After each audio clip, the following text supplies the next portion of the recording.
ମୁଁ ଧରିଲି ମାନେ ଫାଷ୍ଟ ଖେପିରେ ଆରମ୍ଭ କର। ପ୍ରଥମ ଆମର ଆରମ୍ଭ ହେଇଗଲା ମାଛ ଧରା। ରାମ ଭାଇଙ୍କର ହାତ ଆଉ କାଳୁ ଭାଇଙ୍କର ବେଗ, କାହିଁକିନା କାଳୁ ଭାଇଙ୍କର ହାତ ଯେତେବେଳେ ବେଗରେ ରହିବ ମାଛ ସେତେବେଳେ ଆମର ଭରପୁର ଆସିବ।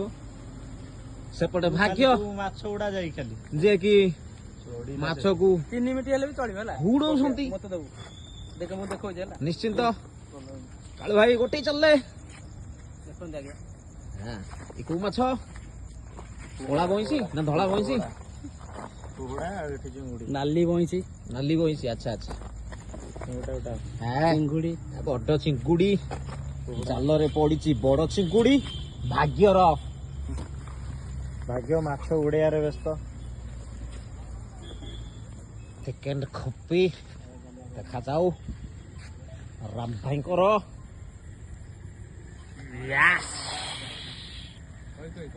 ଜଲ୍ଦି ଆସେ।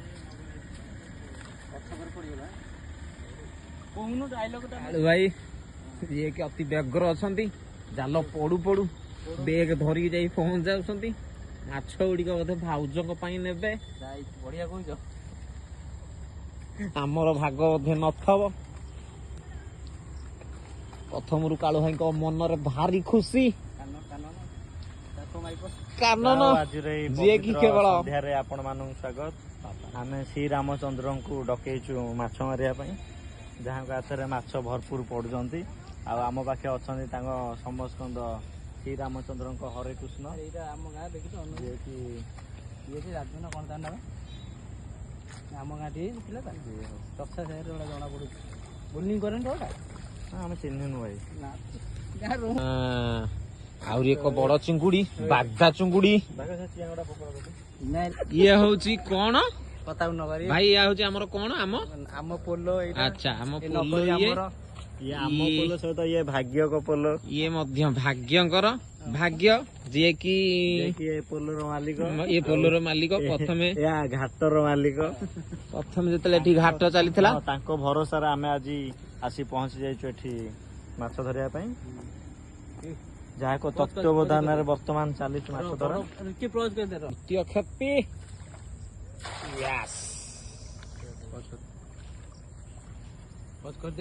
କାନନ ଦେଖୁଛନ୍ତି, ଯିଏକି ବହୁତ ଚେଷ୍ଟା କରିଥିଲେ, ଆଜି ପର୍ଯ୍ୟନ୍ତ ତାଙ୍କ ଦ୍ୱାରା କ୍ଷତି ହେଲାନି।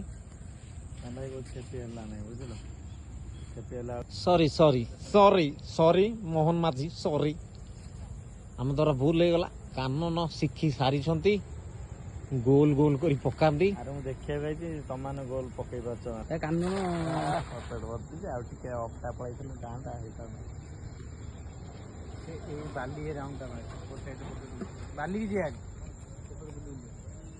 ମାନେ ଏଭଳିଆ ସିଚୁଏସନ ଏଠି ମାଛ ମରା ଚାଲିଛି, କିନ୍ତୁ କାଳୁ ଭାଇର ଦୁଃଖ ଯେ ପୂର୍ବ ବର୍ଷର ରାକ୍ଷୀ ପୂର୍ଣ୍ଣମୀରେ କାଳୁ ଭାଇ ଗୋଟେ ରାକ୍ଷୀଟେ ନେଇଥିଲା କାନନ ଠାରୁ, ତାର ବ୍ୟାଟେରୀ ସରିଗଲା ବୋଲି ଏବେ ସେ ମାଗୁଛି 3ଟା ବ୍ୟାଟେରୀ ଦେ। ପୁଣି 2 ଟଙ୍କା ଲାଭ ରଖି ମାତ୍ର ରଖା ହେଇଥିଲା, ତା ଦେହରେ 3ଟା ବ୍ୟାଟେରୀ, ମାନେ 1 ଇୟର ର ୱାରେଣ୍ଟି ବି ତାକୁ ଦରକାର।